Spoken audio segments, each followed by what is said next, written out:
Welcome to Season 11 of Limited Supply, a place for hot takes on what it's really like building and scaling consumer brands. I'm your host, Nick Sharma. Let's get into today's episode.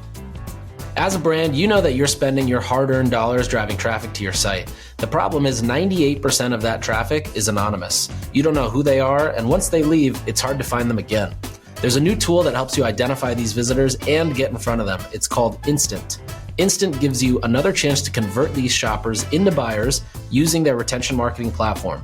You can use their platform to send up to 10 times more site abandonment emails, which you know generate meaningful revenue and build audiences to retarget on Meta. Double your email revenue and increase your ROAS with Instant. Want to see it in action?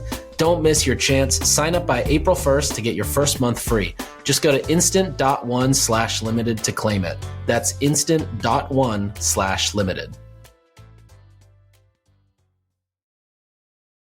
Hey everybody, welcome back to another episode of Limited Supply. My name is Nick and I'm your host today. Today we're going to be diving into a couple things. It's a quick episode, but it should hopefully be valuable. First thing we're going to be talking about is influencers. How do you work with them? Do you work with them for content? Do you work with them for whitelisting? How do you find them? How do you brief them? Then we're going to go into investing into brands and software companies in our space, the commerce enablement SaaS area. What does it take for a brand to be investable? What does it require? And also same thing goes for software. What does a software need to be able to do for it to be an investable software versus one that is just running on a cash flow basis? Enjoy the episode. And as always, hit me up on Twitter if you've got any questions or comments or feedback, and I'll see you at the end. So the first thing I want to talk about is actually influencers. There are a number of brands who, want to work with influencers. There's a lot of advantages to working with influencers. You have a different source of content. You have a new source of reaching new audiences or new customers. You get the cosign from content creators or influencers. You get the offline effect. If they walk into the NBA tunnel holding your bottle of whatever beverage you have the whitelisting ability. So if they create content and you start running ads with it, you can run ads using their handle. There's so many reasons to work with influencers. The main kind of four ones that I look for are content, reach, alignment or cosign, and whitelisting. So those are kind of the four main reasons I would recommend brands would be working with influencers. And each of them kind of have their own realm. So content, these are people who just create really good content. They probably don't have a big following, but you've seen through their content on whether it's TikTok or Instagram or YouTube or Pinterest, wherever it is, that they're really good at creating content. On the reach side, you're really looking for somebody with a following, ideally with high engagement too. So you're not necessarily just looking for their cosign, but you're more so looking for mass reach. It doesn't matter if this is a wellness specific person who's talking about this, probiotic supplement. It more so matters that this person has a ton of followers and can easily reach a bunch of people. Think of this as like the Kylie Jenners of the world, or, really influencers with a few million followers. The third one is alignment or cosign. And this is where you would find a wellness influencer or somebody like, if Andrew Huberman, for example, cosigns Matina as a yerba mate, right? You're obviously getting reach because it's Huberman, but you're really getting the cosign and the alignment. You want the fact that Huberman said this is a good drink to have, or that, Peter Attia said that this is the right supplement to go to sleep. Those things are more so for the cosign. And we actually A/B tested this on a brand's website lately, which I talked about in a prior episode, where we took a quote from somebody like one of those massive kind of industry influencers, you could say, who are kind of known as the cosign people, or, everybody follows their recommendation. And we put a quote from them on a product page, and it instantly increased conversion significantly over any other form of social proof. So that's called the cosign. And then the fourth one is whitelisting. So whether or not you create content with them, taking that content and then running it as an ad through their handle, is the fourth way to do it. And sometimes it's not necessarily an influencer person. It might be a meme page or a publisher page, or just any sort of page that's really not the brand, but that is essentially whitelisting. So the way I like to go about finding these people is I like to go on TikTok and YouTube. Those are really the two places that I find that there are the best content creators, for the reason that YouTube only works if you speak to the camera well and if you're a very good storyteller, ideally a longer form storyteller. So as a result, you cannot build a following on YouTube unless you're very good at connecting with the audience kind of in a one-on-one situation or feeling directly through the camera. A lot of the early creators that I worked with, and this was, 8 to 10 years ago, were successful YouTubers because they knew how to speak directly to the camera, especially vloggers. Vloggers are very good at speaking directly to the camera and just making it feel like we're having a conversation right now. They speak to you, you feel like you're the only one being spoken to. And that's just a special trick that vloggers have from YouTube. There's a good amount of creators or even storytelling type of creators on TikTok who are also very good at this, but you're going to find majority of those on YouTube. TikTok is a really good place to find content creators that are in your niche or have an education within your niche, but may not have a ton of followers. So for example, if you were to search, beverage commercial setup, or, I'm just making this up as I'm speaking this, but the idea is that you go and you would see a bunch of creators who've made beverage commercials at home. They may only have 463 followers, but they might be really good at creating content that you can then leverage on your own channels, either as an ad or organically, or on your website or in emails, or, wherever it may be. But it's very easy to find good content creators on TikTok who are basically underrated, and, they don't charge a lot because they also don't have a huge following. Those are the type of creators you want to try to put into a retainer, which we'll talk about in a second. The third thing to mention here is that anytime you do work with creators, you want to try to work with them as much as you can within platforms that allow for social shopping. So Instagram, YouTube, TikTok are all platforms that allow to transact and make social shopping possible. What does that mean or why is that beneficial to have influencers also tag your products on the social shopping side? Well, it just adds to more validity of the product itself, the product listing, more sales, more reviews, more ratings, more engagement. All these things overall contribute to your product doing better in its own environment of social shopping catalogs and in the shop pages of these apps. Now, most brands, I would say, tend to work with influencers around seeding or around reach. So they think, okay, I'm just launching a brand. I need to figure out how to get my product in front of other people. I want Ella Rose McFadden to post about my product, or I want, Alyssa Lynch to tag the mouth tape from the Skinny Confidential. Whatever it may be, those are kind of like the standard ways everybody works with them. I actually am a bigger fan of figuring out how you can find content creators and put them on retainers for ongoing content. So for example, can you find a content creator who you can pay $2,500 a month or, $3,500 a month? And, maybe they don't have a following, maybe they do, but you don't have to, ask them to post it. And you get, 4 to 6 videos out of that, or 2 to 3 videos and 10 to 15 images that you can use across email and Instagram and things of that nature. I'm a huge fan of the ongoing retainers because I think, one, it helps you diversify your content so nothing looks the same or looks too stale or feels like it's all of the same flavor.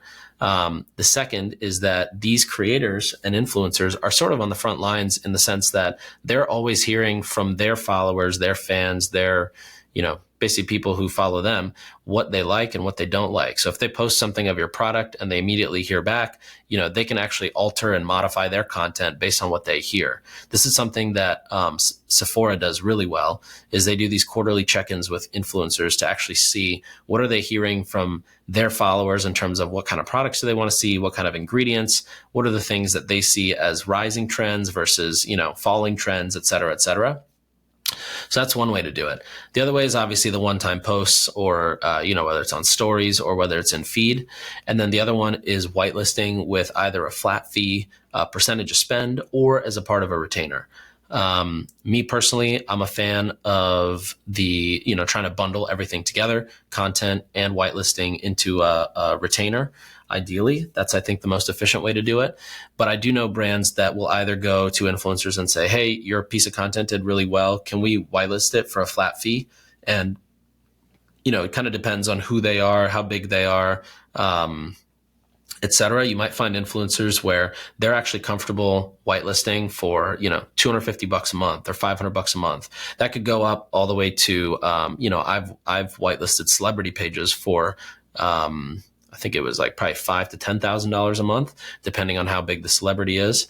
And then I've also seen brands do this as a percent of spend. So they might say, hey, we're going to actually align your incentives with ours. So as much content as you create, that's awesome. We're going to test it all.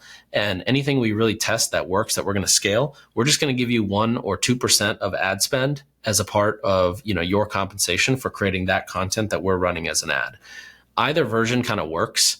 It really just depends. What is your level of spend?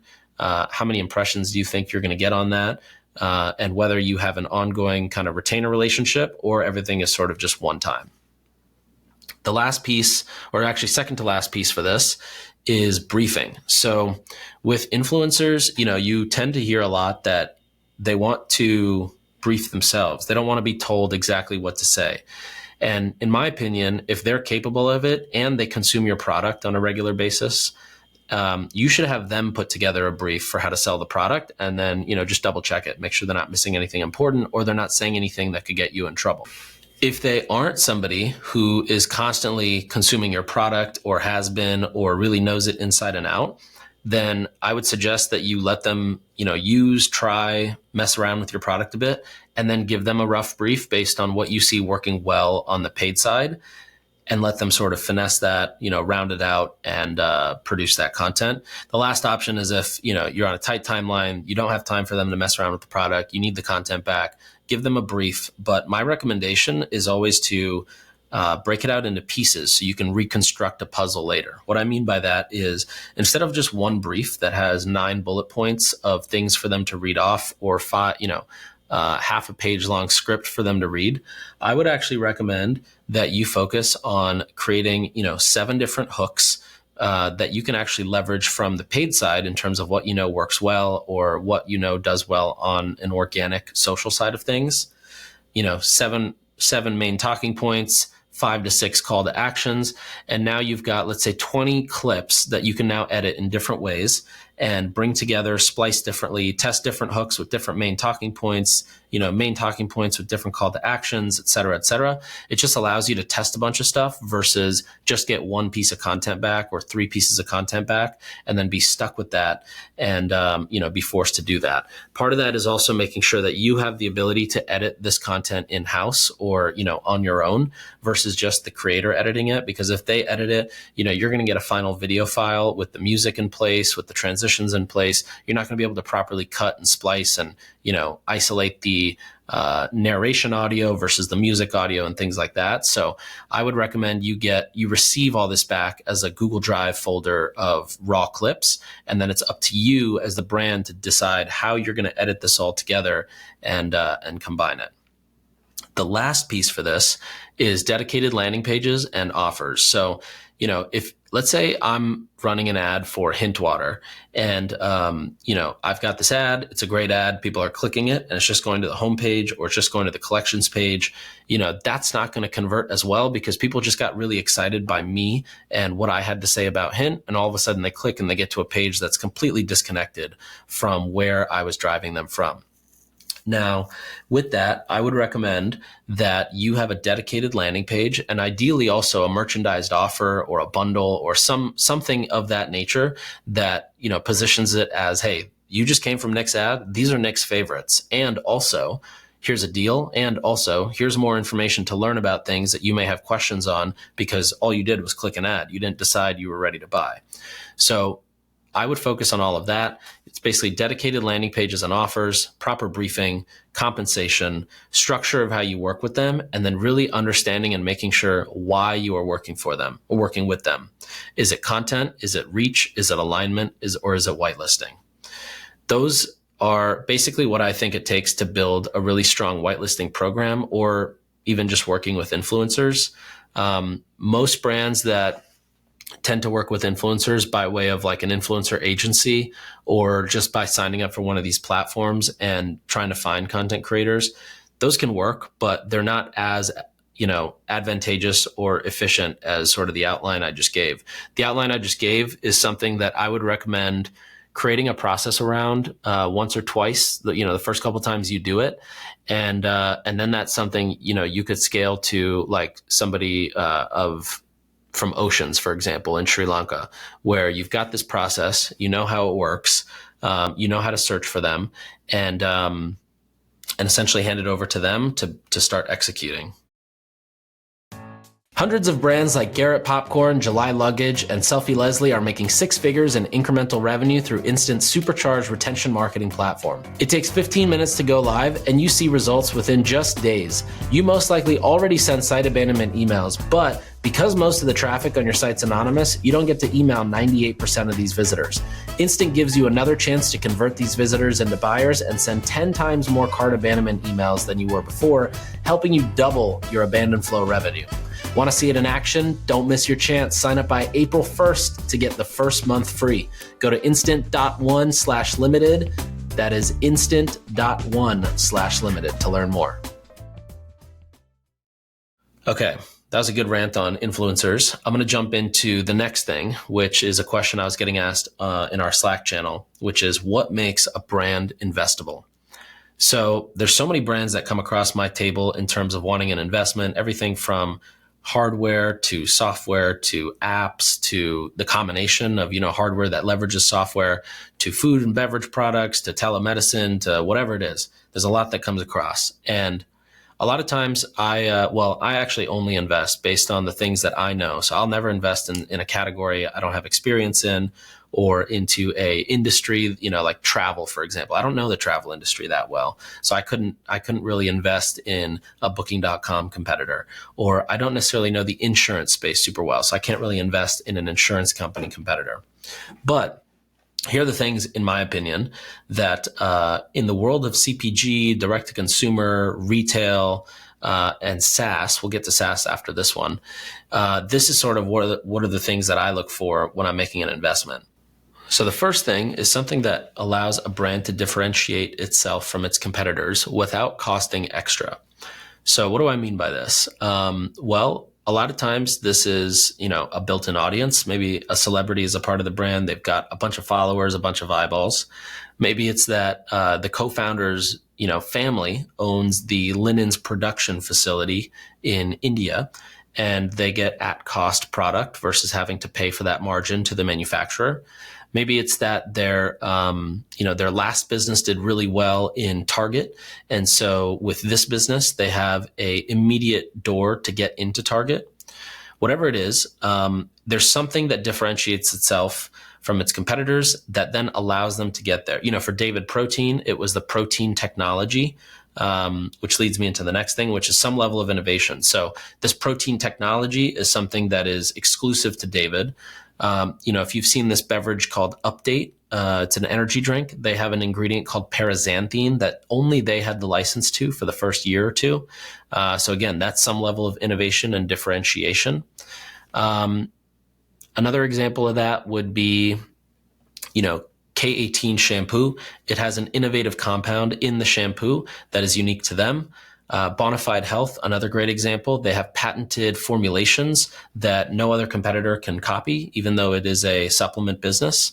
So some level of innovation is what's required. And also I can tell you from a performance marketing standpoint, the brands that have this level of innovation, even if it's something as simple as Hexclad's hexagon pattern on the pan, it allows you to just cut through the noise and sort of, filter yourself out from everybody else who is competing at the lowest level.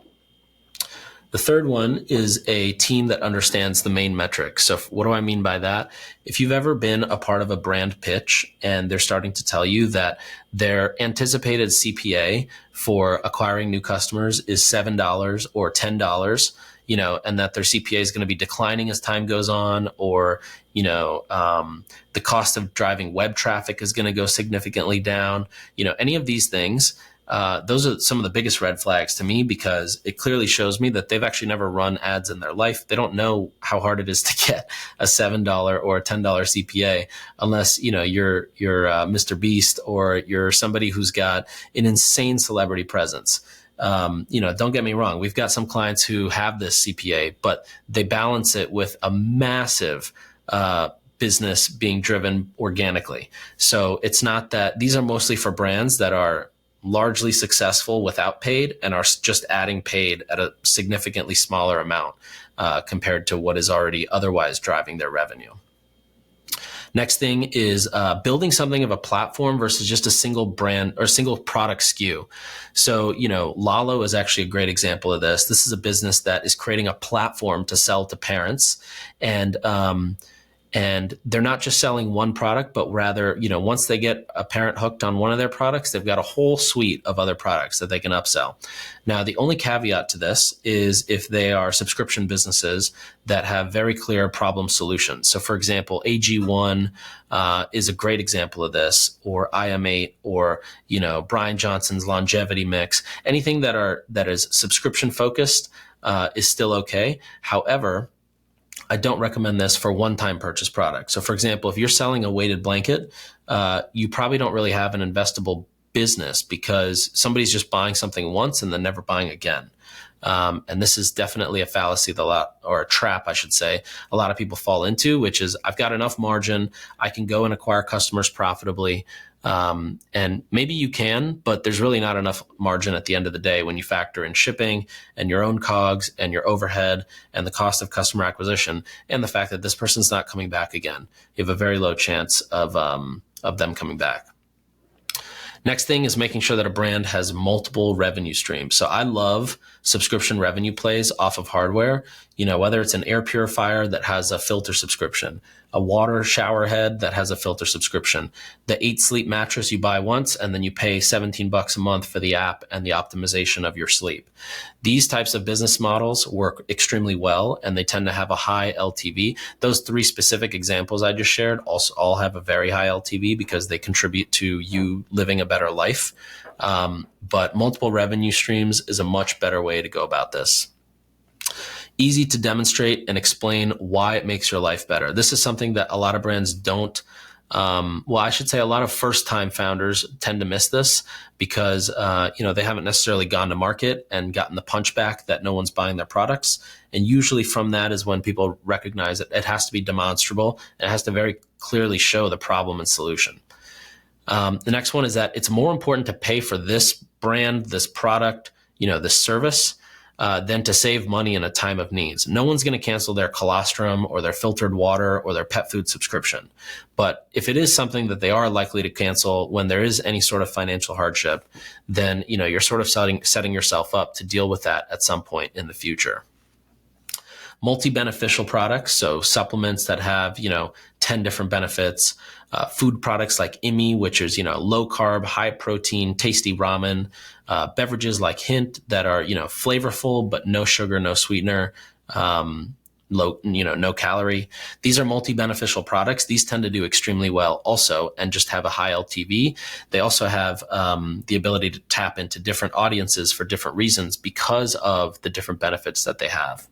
And the last thing I'll say that makes a business investable is a reasonable valuation. You cannot go to market with a $20 million valuation and a deck anymore. And you definitely can't do that now. Before, you shouldn't have been able to do it, but a bunch of VCs who don't know anything about consumer were throwing money into the consumer world. And, today what I'm seeing is a lot more realistic, where brands will usually raise a very small amount as kind of their pre-seed. That might be to test something, get the first PO done, validate it, make sure it works. And then they'll usually do another small extension after that. Or they might go raise a proper seed round, depending on the results of, what happens from that initial run.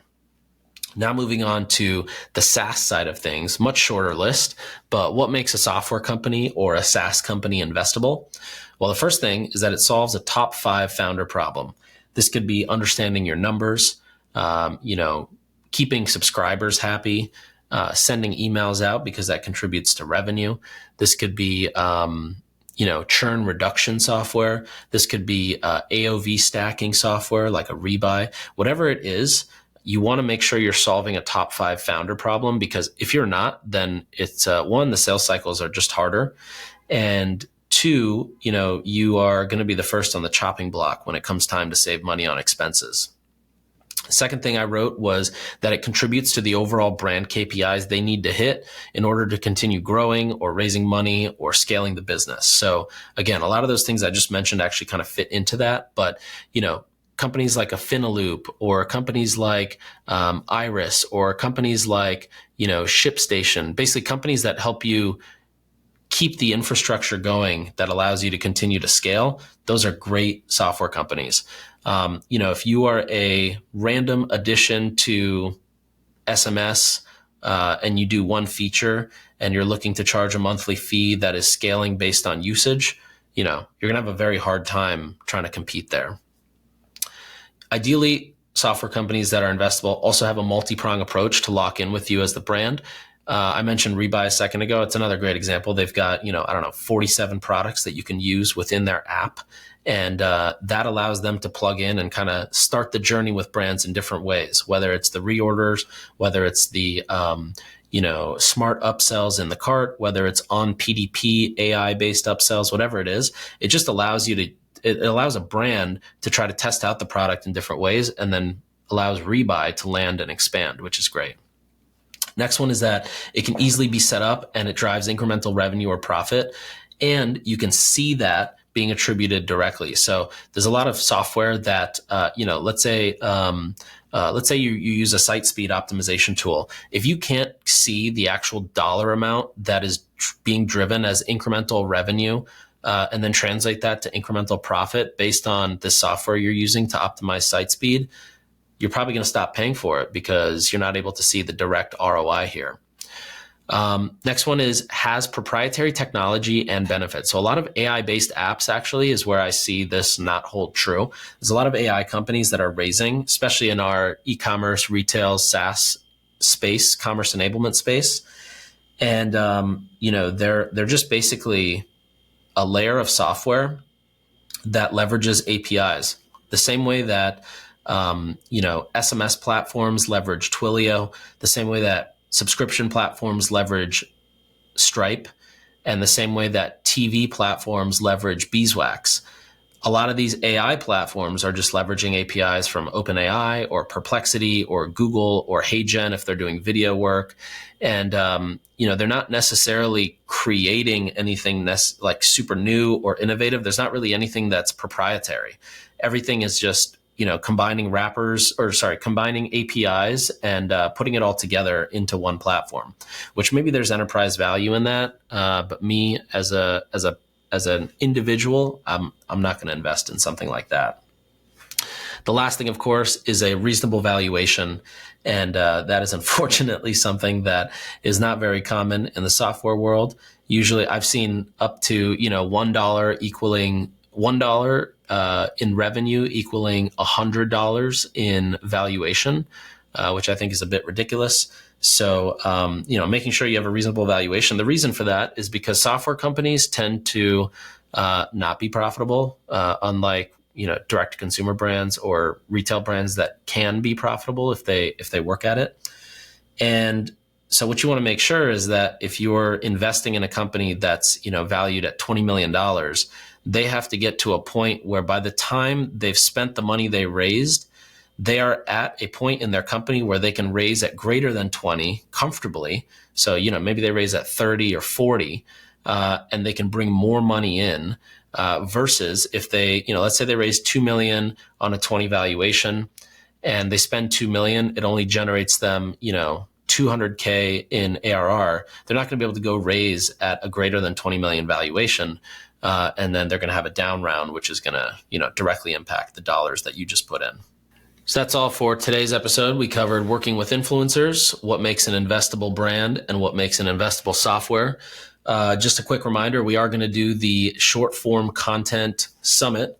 So if you are looking to, up your game as it relates to short form content or driving awareness without spending a bunch of money, go to nick.co/virtual summit. sign up. There's about 500 people that signed up in the past week. So hopefully you're a part of that. If you're not, go ahead and give that a sign up.